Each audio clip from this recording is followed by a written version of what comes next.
There's something magical about children's media and children's entertainment. Whether you want to admit it or not, there are still shows from your childhood that you would rather watch over today's modern crap. It reminds you of simpler times, makes you feel better about yourself, and is that really such a bad thing?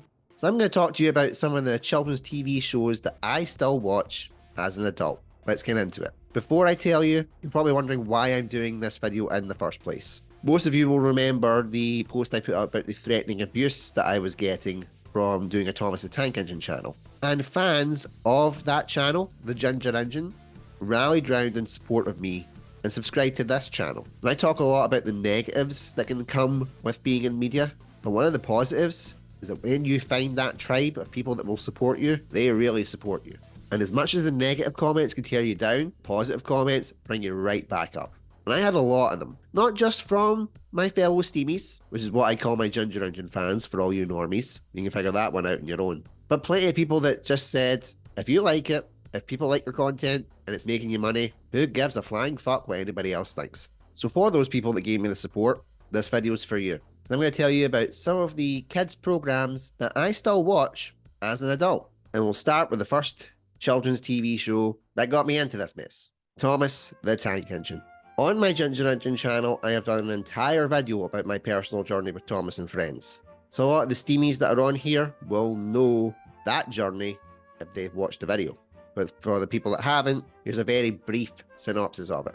When I was born, Thomas and Friends was the first TV show that I watched on VHS. I fell in love with it, I ran with it, and as I got older, people bullied me for it. When I was a teenager, I stopped watching it. And then, when my 21st birthday came around, I got given a Hornby train set by my girlfriend at the time, and that kind of re-sparked the fire that I had for Thomas and Friends.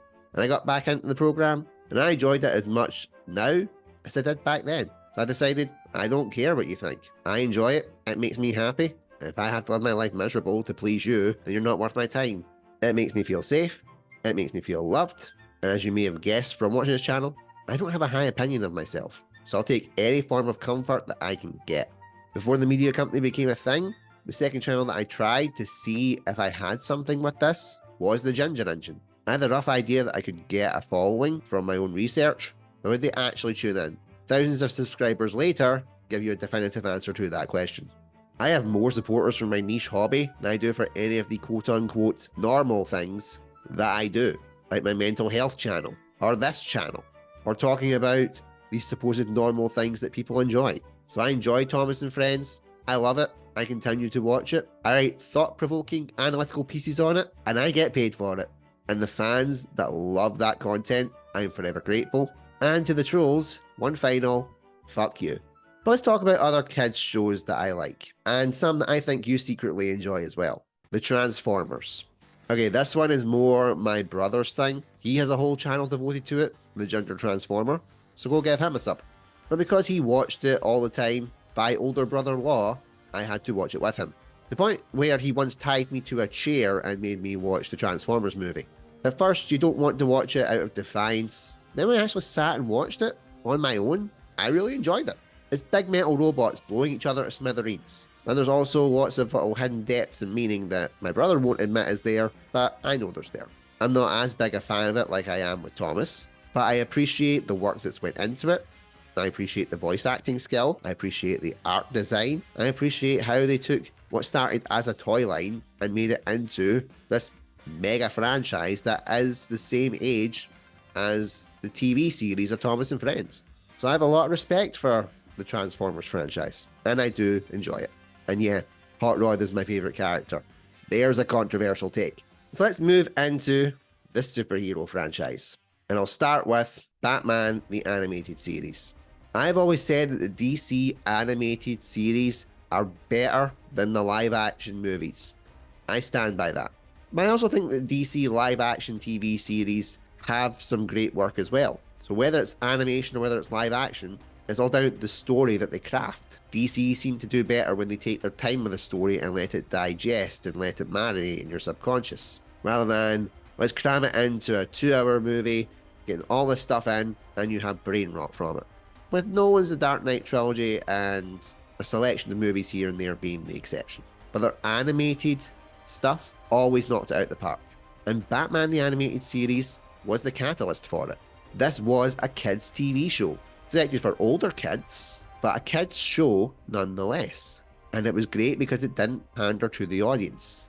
It was dark, it was gritty, the characters were well established, they were given respect. Characters like Mr. Freeze, who were considered a joke back in the Adam West days, were given an entirely new backstory that fleshed out their characters. And that series also introduced Harley Quinn, who's become a staple of the franchise ever since. I recently watched all of the animated series, wondering if it was just nostalgia bait that was making me like it, but no, it wasn't. And again, the voice acting work was amazing. Kevin Conroy is my generation's Batman. That will never change. He was amazing. And Mark Hamill, voicing the Joker, brought out a side to him that no follower of his thought he could do, because they associated him with the Star Wars franchise. There was such great work done in that, and it was an animated kids' TV show. I'm just loving doing this because I know some of you are going to be absolutely raging. But it doesn't mean that Marvel animated shows didn't have their time as well. For example, the X-Men series and the Amazing Spider-Man series. Two cartoons that I grew up with as a kid, two that I loved, and for a time thought that my nostalgia bait was the reason that I still liked it. But it turns out, no it isn't. One of the problems that the X-Men live action series had is that they failed to adapt the Phoenix saga on 2 attempts. They tried and they bombed with both. The animated cartoon in the 90s, however, did a full 5-part series, did not hold anything back, respected the source material, and it is still considered the best adaptation of that saga. The X-Men series also didn't hide away from its original tones and its original message. The X-Men message is, racism is wrong, do not prejudice, and the TV series didn't hide away from that. The Spider-Man series, while it didn't have a direct message, at least from what I gathered, aside from the with great power comes great responsibility thing, it's just the stories were really well crafted. Well, most of them. Each series had those episodes that you were like, did someone spike my drink when I was watching this? But I thoroughly enjoyed them both. You know, there's a reason why the X-Men series of the 90s got rebooted in 2024, and it was called X-Men 97, so you would associate it with that cartoon of the time. It also didn't mean that Cartoon Network didn't have a spate of great shows as well. In particular for me, their late 90s to early 2000s run had some great shows on it, such as Dexter's Laboratory, The Powerpuff Girls, and Johnny Bravo. I think Dexter's Lab, you can probably guess why I like that. Nerdy ginger kid with glasses, lots of hijinks, and it also wasn't afraid to tackle some quite serious issues. Yes, it was diluted down as the years went on, and when that happened, I just said, I'm out. But it doesn't mean that the original series didn't have that charm. Ironically, the same with the Powerpuff Girls. A unique premise that a lot of people thought, superhero girls that are essentially in primary school. What's the deal? But it was because they not only respected their own source material, but ripped the absolute piss out of superhero genres. And you loved it. And with Johnny Bravo, it's a muscular meathead trying to get his hole. That is literally the premise of a kids' TV show. You would not get away with that now, but back then, it was bloody hilarious. And those are ones from my era, but you're probably wondering, Andy, you've got twin boys. Are there any cartoons that they watch that you secretly like? Yes, I do, and it's the one that every parent likes, Bluey. I like it because it is not tainted by corporate America, or any type of corporate bastardization. It's a family of anthropomorphized dogs in Australia, and it's just incredibly charming.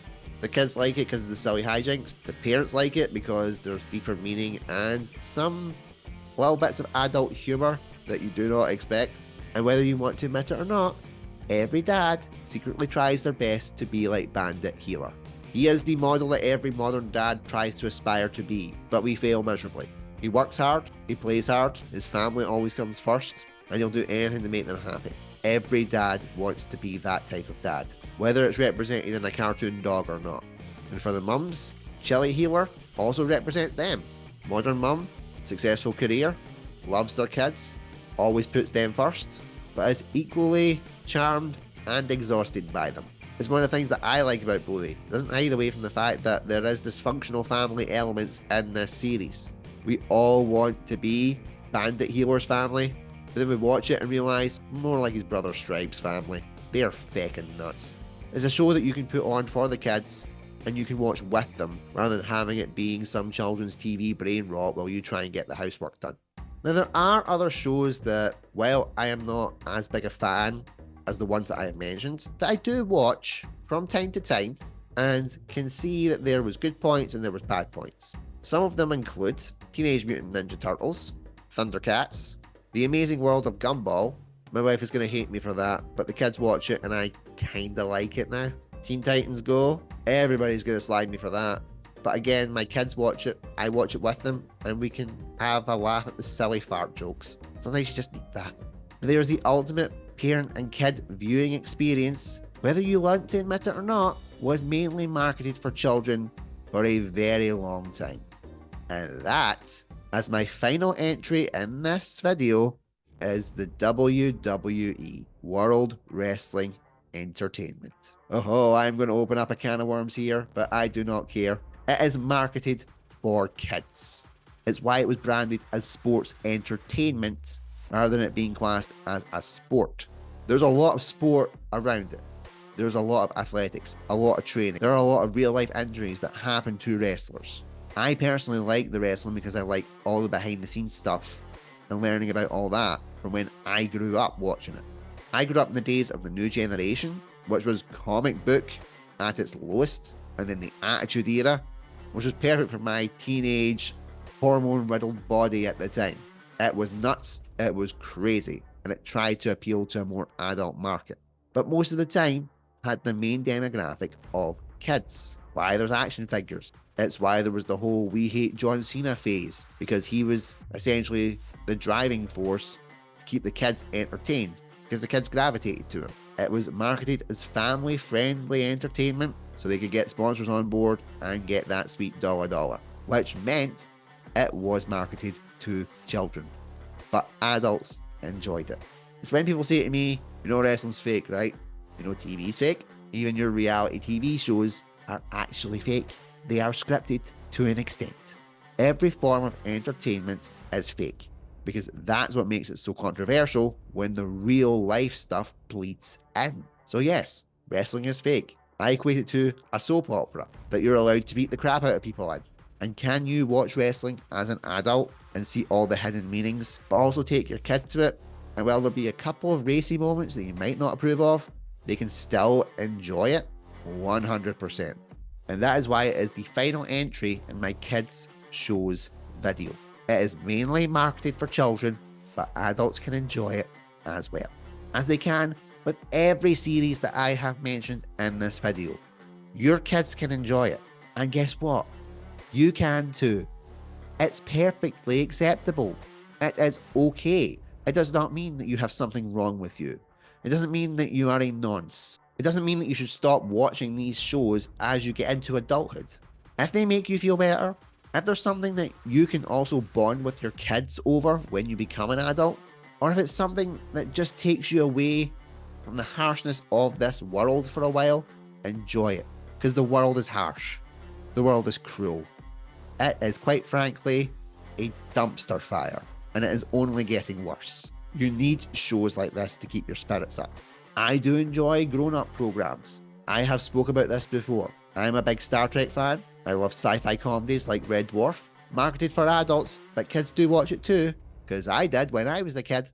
I also enjoy a bit of true crime documentary when I can. That's something that will never be advertised for kids, and it should not. But the point is, I do love content that is targeted for adults as well. I'm just a guy who has an eclectic taste in content, and it just so happens that one of my favourite shows was marketed for children. It's a brave new world, as everybody keeps trying to tell us. Embrace it. Don't be a troll. You don't like it, you don't watch it. Simple. And to everybody that continues to watch children's TV programs, don't be ashamed of it. It makes you feel better, and I am proud of you. Take care.